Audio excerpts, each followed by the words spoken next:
Hey guys, it's vf.miniatures Warhammer Tactics series. Today I want to talk about the new Imperial Knights Codex. It will be a quick review, I won't go into any details regarding the datasheets.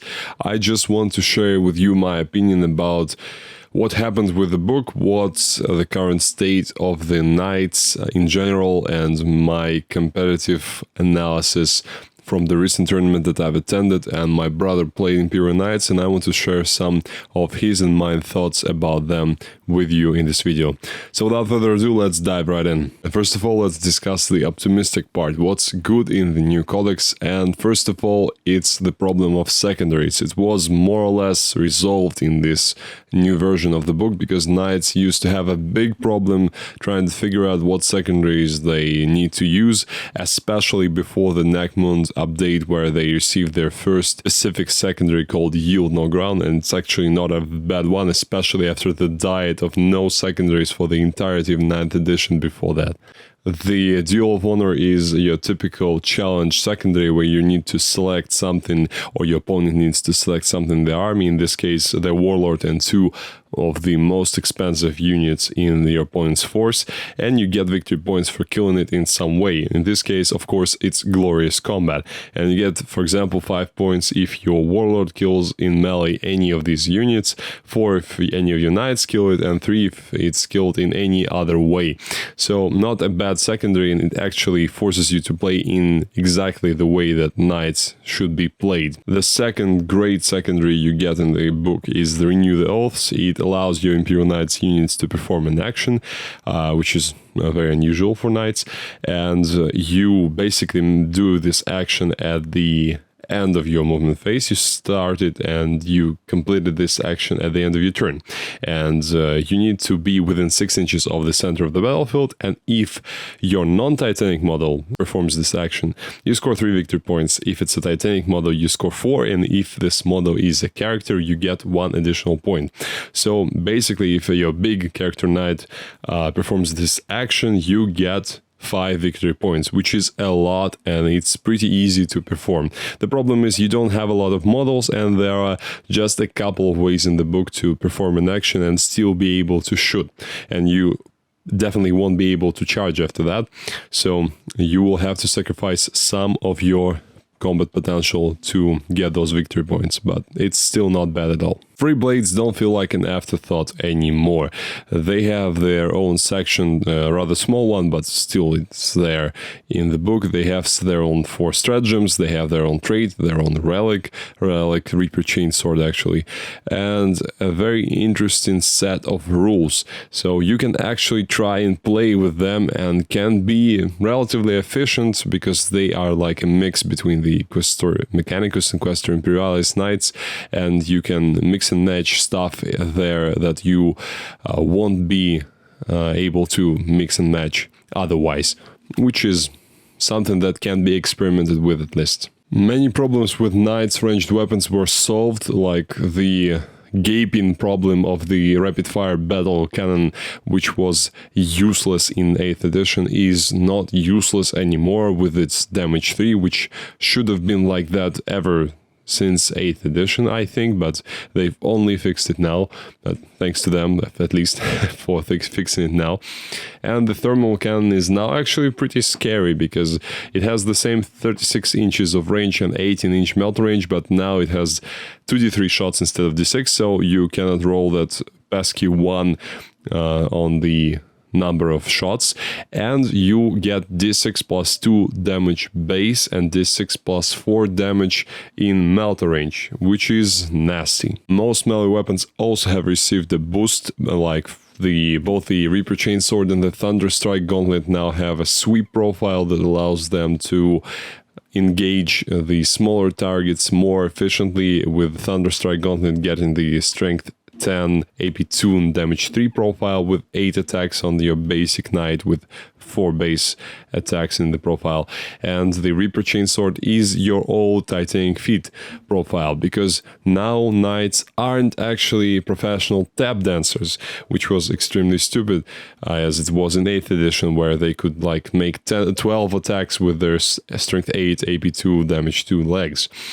And now that's the profile that the chainsword gets, actually with AP3 now, which counteracts the new Armor of Contempt, thankfully, because otherwise knights would have a very, very hard time dealing with Space Marines. So mostly I like what they've done with melee weapons, and it feels like a correct course of action. Most of the stratagems got better. Some of the old classics were nerfed, like the Death Grip, which now only allows you to ignore invulnerable saves for one of your attacks with the Thunderstrike Gauntlet or a relic that replaces it. But some are much better, like Thunderstomp, which is a nice way for your non-melee knights to do some actual damage to the targets, even though they don't have a Thunderstrike Gauntlet or Reaping Chainsword. Full Tilt was changed. Now it's not an Advance and Charge, it's an Auto-Advance 6 and Advance 9 for the Armigers, which is obviously weaker, but there are some ways to advance a charge with your knights. For example, the Warlord trait of the Griffith household, or your Aaron's Bondsman ability. So like a buff that you apply to a single Armiger or a couple of them if you have some upgrades on that big knight. And you can allow those small knights to advance and charge. A lot more options to play with in this book in general. There are a lot of things you can read here. The whole Exalted Core table of paid upgrades that you can use to make your big knights more important for your army, even though they are already extremely important as they are. And the Preceptor is now like a chaplain in Space Marines, so he has his own 6 knightly teachings, which are just like the Space Marine Canticles. Half of them are auras, which affect all the Armigers within 6, and 3 of them, half, are the abilities that select an Armiger 1 within 12 of the Preceptor. And all of these teachings are pretty good, especially the ones that allow your Armigers to have a 5-up, feel no pain if they already have a Bondsman ability from a different knight on them. So if 2 knights have bestowed their buffs on an Armiger some way, somehow the Armiger gets a 5-up, feel no pain with this knightly teaching. And you can also get exploding 6s to hit for your attacks within 6 of this Preceptor with the Virtue of Courage knightly teaching. So a lot of stuff to use here. One might say that there are too many new things in this new book, and that's what we're going to talk about in the next section of the video. So what's bad in the new Codex? Knights are too fragile, first of all, in my opinion, especially big ones. The book is designed in such a way that if you manage to stack some defensive buffs on your Armigers, they can be very tanky. The problem is you need big knights alive for those buffs to be active. And to reapply them, of course, because most of them are applied in the command phase, which is where we move on to the next problem. The army is now very difficult to operate.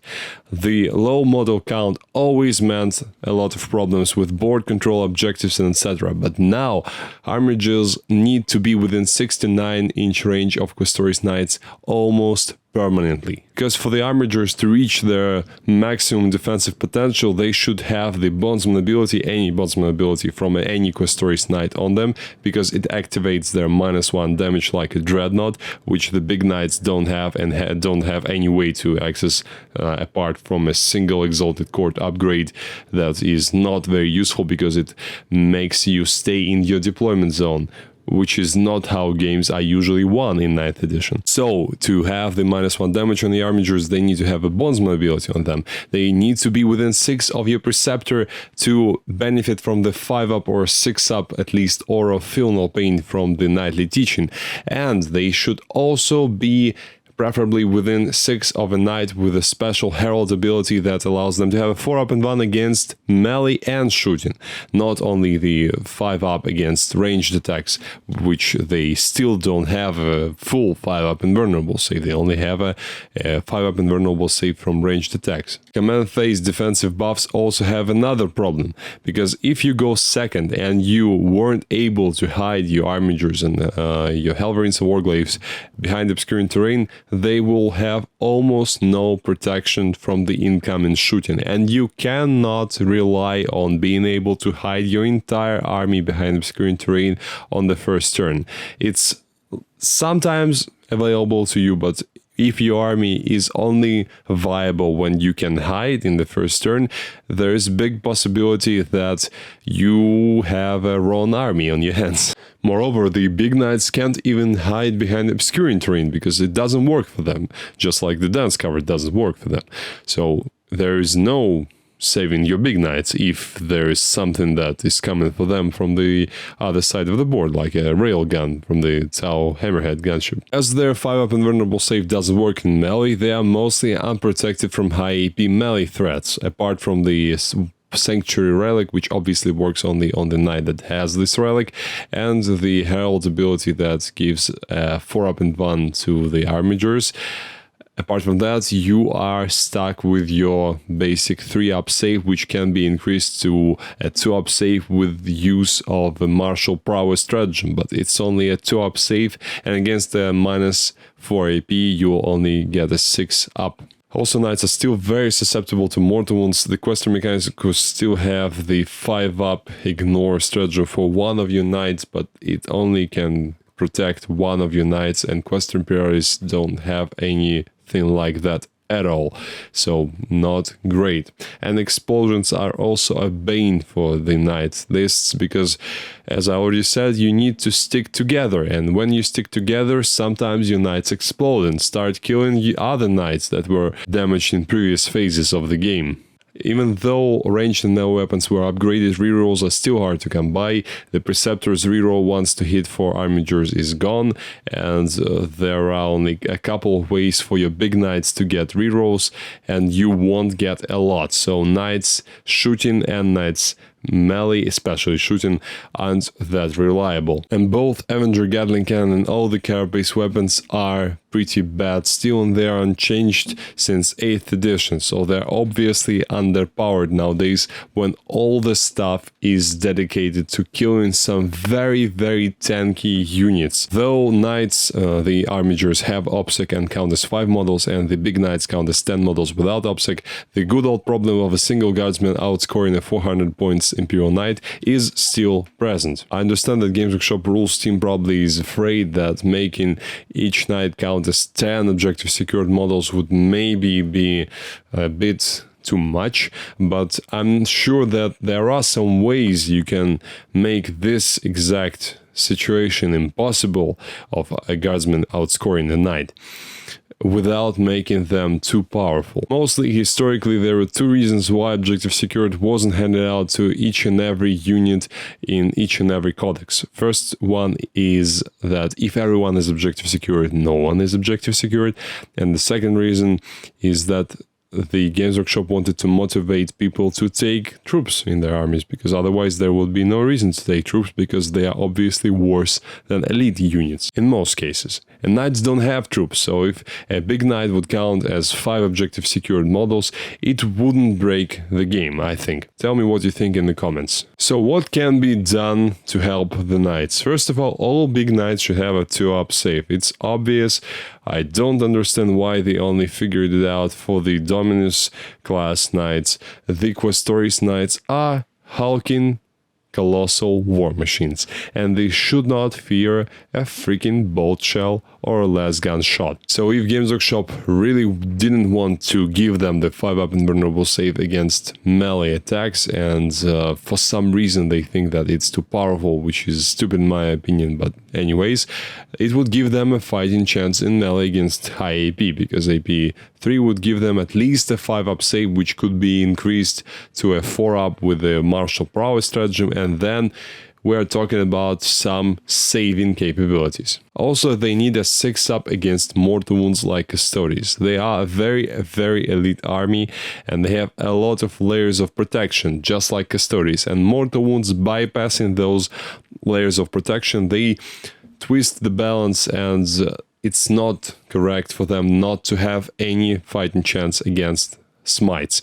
They also have no denies at all, so it's only fair for them to have at least some protection against mortals. In the matter of -1 damage, they should have more of that. Armigers having -1 damage is great, even though it requires them to stick together more than they would probably want to. And something like Unyielding Rage stratagem from the Chaos Knights book would be great to have. It's a melee only strat where you can get -1 damage in melee for your knights for 1 command point. For the War Dog and the Big Knights, it's 2 command points. Generally, with knights being slower in this edition of the Codex, the Big Knights have now a 10-inch move where they had a 12-inch move, except the Gallant, which still has the 12-inch move.